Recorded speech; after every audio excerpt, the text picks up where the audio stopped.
Let me tell you about my mom. She's been retired for over 10 years, and having watched her journey as well as helped hundreds of other people plan their retirement, that's taught me more than any textbook ever could. And today, I'm going to be sharing that advice with you. This is what I would tell my mom if she could go back and do it over again. She had another chance at retirement. This is what I'd tell her, and I'm going to include what I'd tell her from this point going forward. So whether you're in retirement now or just thinking about it, maybe this is the conversation that you didn't know you needed today. And pay special attention to number 9, because that's something that I'm still trying to learn in my own life. Having watched many clients internalize this and live it out in their lives, I'm doing my best with it now.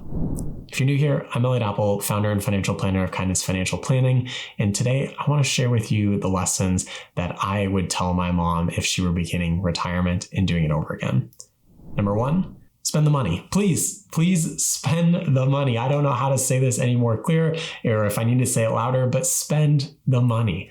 Get the new AC sooner. Give a little more to charity. Hire the landscapers to make the yard look a little bit better. Take the trip. Pay for a friend to go to lunch with. Whatever it is, spend the money.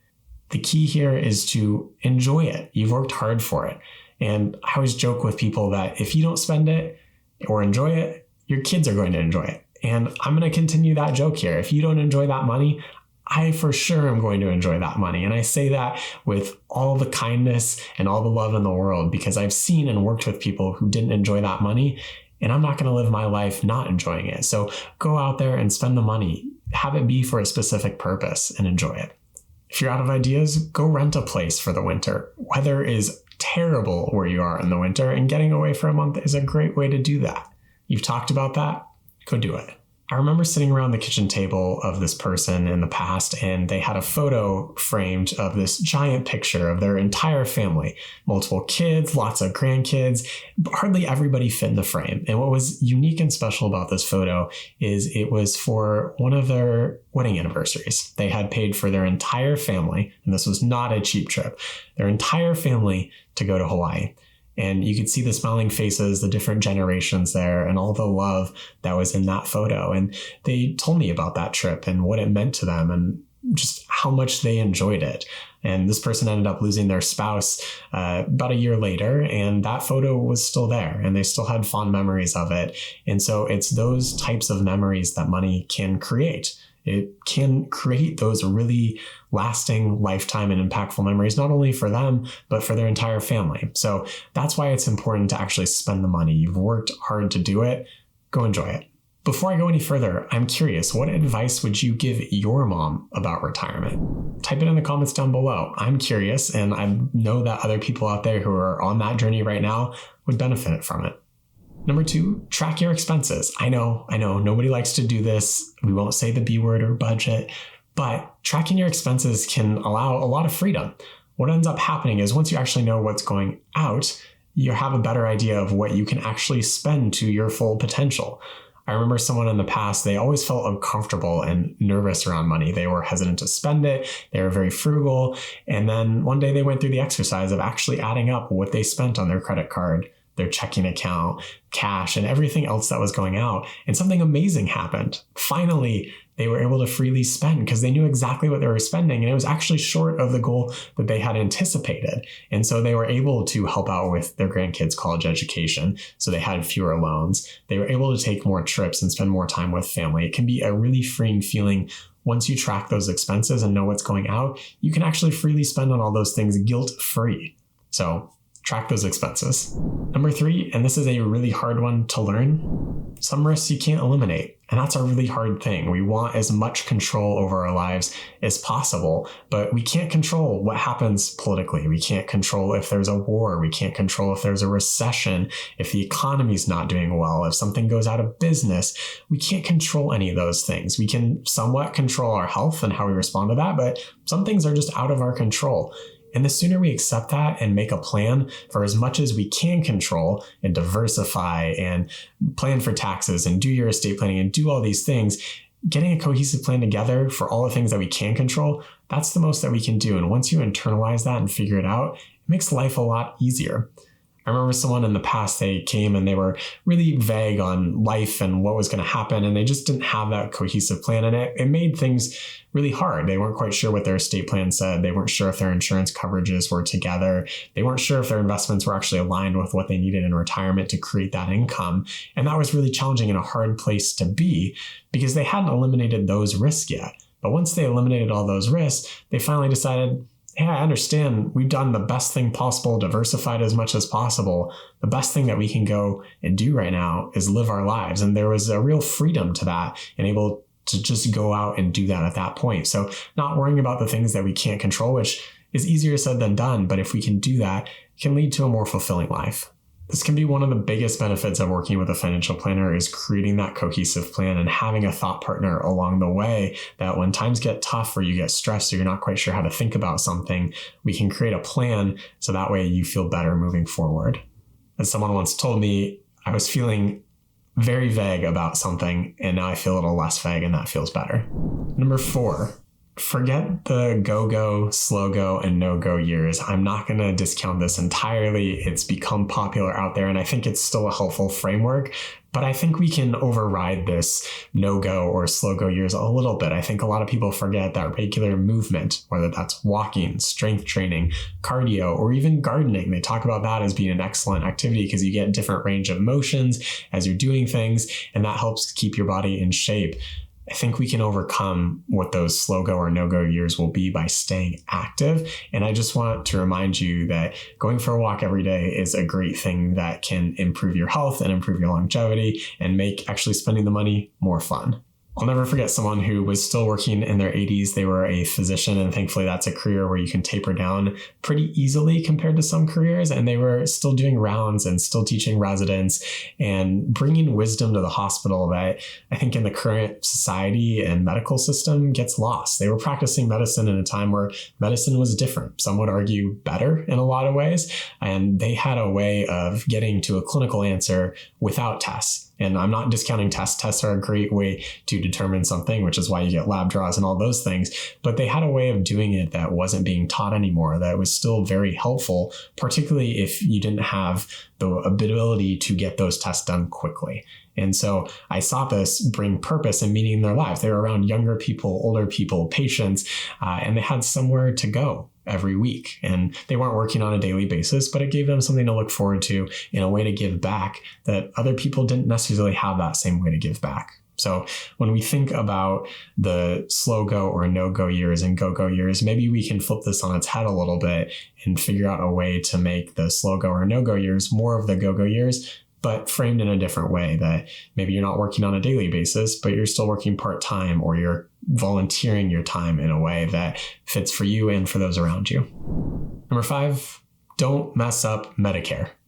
And what I mean by that is you have a choice when you turn 65 to stay on original Medicare with a supplement or to go to a Medicare Advantage plan. And unfortunately, I've seen a lot of trends. If you look at the stats, a lot of people are going to Medicare Advantage. And the problem with that is you're putting your life and your health and longevity in the hands of an insurance company. When you stay on original Medicare with a supplement, you sort of eliminate this pre-authorization period where if it's covered, it's covered. Whereas with Medicare Advantage, you're putting that back into the hands of insurance companies. And we have learned they don't do a good job of handling that.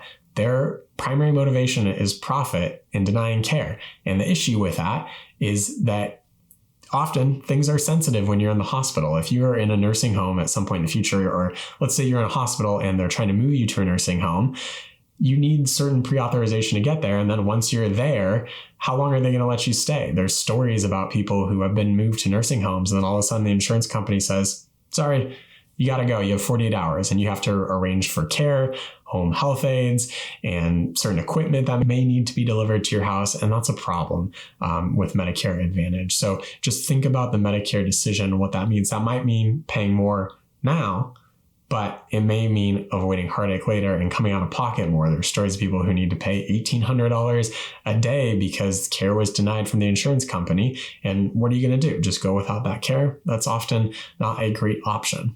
So don't mess up Medicare. Number 6, plan for taxes. Now, I know this is not a fun one, but it is an important one.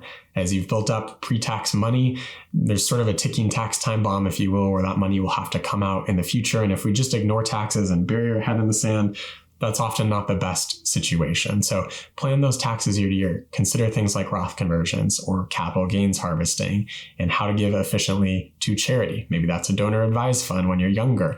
Maybe that's a qualified charitable distribution when you're older. Just think about how you want to give that money to bring impact to people's lives. I remember someone in the past who was really focused on giving money to their kids as tax efficiently as possible. They knew their kids were going to do really well, but they wanted to pay the government as little money as possible. And that was really important to them. So they were planning over multiple lifetimes, not just their own.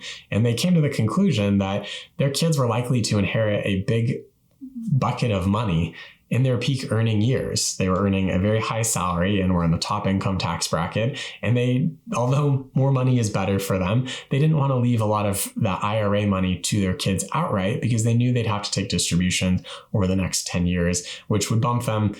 It wouldn't essentially bump them into a higher bracket, but it's just more income at that highest bracket. And they had an opportunity to pay a much lower tax rate. So they were willing to prepay taxes to reduce the amount of money that their kids would pay in taxes. And as they converted money from their IRA to their Roth, by the end of it, they had millions of dollars in that Roth IRA growing tax-free and felt much better about that money going to their kids and that less money would be going to the government. So don't bury your head in the sand when it comes to taxes. I know it's not the most fun thing to talk about, but it can make a material difference on the amount of money going to kids, but then also less money going to the government via taxes. Number 7, make time for friends and family. I know you're an introvert and I know this doesn't always come easy, but it's really important to have that community as you grow older. Those are the people that are going to help with doctor's appointments, who will be there when bad things happen in your life that you can go for a walk with or just grab lunch with. That sense of community, those people you can call on when you just need an everyday pick-me-up or maybe something really terrible happened in your life. I have seen it where I have a neighbor that I really admire. We moved in fairly recently, about a year ago, and they invited us over for a meal. And it was really great, the community that they created from different facets of their life and their family. And I regularly see their family over there. They're creating moments and opportunities where they get invited to soccer games with their grandkids, or they have a meal night and everybody comes over, or it's just a Sunday and they want to spend time together. And so create that community as you enter retirement and keep investing the time to have that community throughout your life, because it's going to be really important for a sense of meaning and purpose and just frankly enjoying life. Number 8, double check your estate plan and beneficiaries. I cannot stress this one enough. I see so many issues go on with people who do a do-it-yourself or DIY approach and think they're going to save money and end up costing them and their heirs significant money at the end and a lot of headache and heartache just to get things corrected and right how they would have wanted it. So double check that old bank account or that old life insurance policy, that old retirement account, wherever it is. Double check it. This is going to be one of the most critical things that you can do. And it's one of the easiest ones I see people miss. It can literally be an hour of your time once a year just to make sure things are in good order. Double check that estate plan. Is everybody in place? I know it's really hard to think about what if we died at the same time, or what if I died before you? Those are things that you have to think through. I always like to play the game, and it's a really morbid game, but kill off different people or disable different people in your life.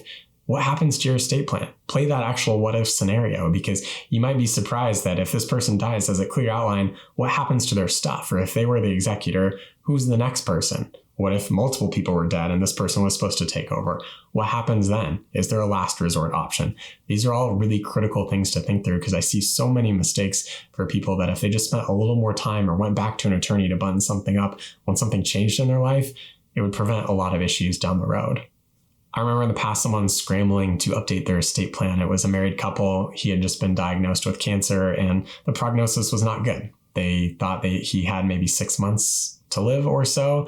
kids were involved. They were adult kids as well. And they were scrambling to find financial planners, accountants, estate planning attorneys to get everything in order so things were set up when he passed away. And it broke my heart watching this because to a certain extent, it was preventable. If they had done this a little bit sooner, everything would have been good in order, and they could have focused on just the cancer or comfort care or whatever option they chose to go through that chemotherapy or immunotherapy, whatever they wanted to do, they could focus their time and energy on that, as opposed to now they're bringing in this new element where they have to make all these critical decisions while they're still grieving for the wife, grieving the future loss of their spouse, for the kids, grieving the future loss of their parent, and for him, grieving his life and just trying to figure out how to make the most of that at a really hard and sensitive time. And so I encourage you to do this when you're healthy. It's not fun to think about, but I can guarantee that's going to be a lot easier today than it is in the future if some major thing happens and you're trying to contend with two huge issues at the same time.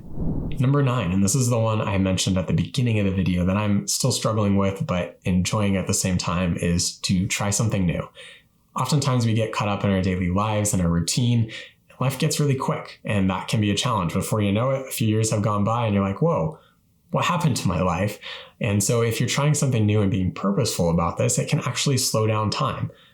I'll give you the example that this year I decided to take a wood shop class. And to put it in perspective, I can't hardly do anything with power tools. I am one of the least handy people on the planet. So it's almost comical for the people that know me trying to take this class, but I've really enjoyed it. I've learned a lot, but at the same time, it's slowed down life a little bit because every time that I go in, I'm learning something new. I'm not just going through the routine where it's the same thing every day. I know how to do it, or I'm at least familiar with it. Every week is something different where I have no idea what's going to happen, whether I'm going to pick it up.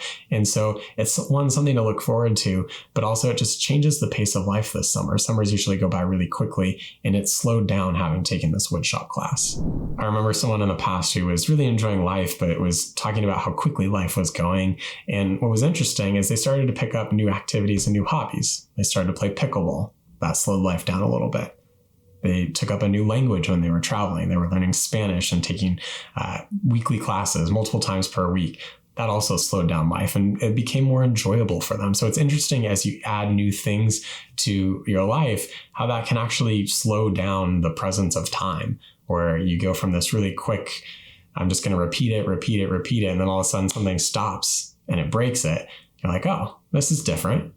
It's going a little bit more slowly. This is enjoyable. So try something new and see what comes of that. Number 10, and arguably one of the most important, consolidate your life. And by this, I mean the possessions in your house, your finances, and anything else that you can do to make it simpler.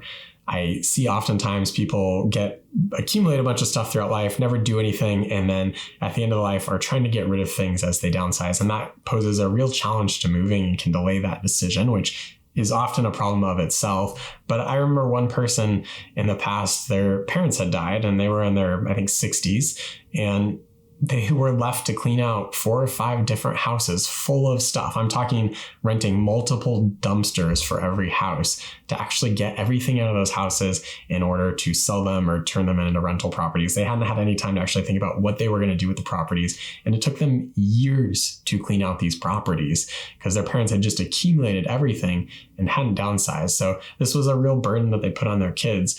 Try to free up your life, get the possessions out of the house, figure out what your kids want. It may surprise you. They may want things that you didn't think they want, or vice versa. So just consider consolidating your life as much as possible. And on the financial side of things, don't have 10 different bank accounts or 5 different bank accounts. It can be a real challenge. I remember someone who, when their loved one died, they spent years trying to figure out all the places that they had money based on statements and emails and talking to friends and professional advisors of where these assets were, because they tried to do the bank diversification thing and were worried about having too much money at this institution versus that one. And this ended up costing them a lot in terms of time of trying to track down all these assets to get it consolidated and simplified to a better situation. These are the things that I'd tell my mom if she had a chance to redo retirement, and what I'd say from this point going forward to her. If you were my mom, I'd say something similar, maybe tailored a little bit differently based on your situation. But I'm curious, what are the things that you've taken away for your life that you plan on doing differently for your retirement? Drop it in the comments down below. I'd love to hear from you. Thanks for watching.